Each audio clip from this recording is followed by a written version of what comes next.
திசமஹாராம பகுதியில் வீடொன்றை உடைத்து அங்கு வைக்கப்பட்டிருந்த 11 கோடி ரூபாய்க்கும் அதிக பெறுமதியுடைய தங்க ஆபரணங்கள் மற்றும் உடைமைகள் திருடப்பட்டுள்ளதாக திசமஹாராம காவல்துறை தெரிவித்துள்ளது.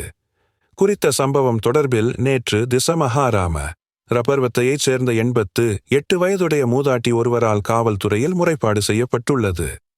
முறைப்பாடளித்த மூதாட்டி காவல்துறையிடம் தெரிவித்ததாவது, தனது 2 மகள்கள் துபாய் நாட்டிலும் ஒரு மகன் கனடாவிலும் வசிப்பதாகவும் அவர்கள் அவ்வப்போது தனக்கு அன்பளிப்பாக வழங்கிய 11,49,22,000 ரூபாய் பெறுமதியான தங்க ஆபரணங்களை வீட்டில் உள்ள சில அலுமாரிகளில் துணிகளுக்கு அடியில் மறைத்து வைத்திருந்ததாகவும் திருடப்பட்ட தங்க ஆபரணங்கள் 300 பவுன்ஸுக்கும் அண்மித்தவை என்றும் அவர் கூறியுள்ளார்.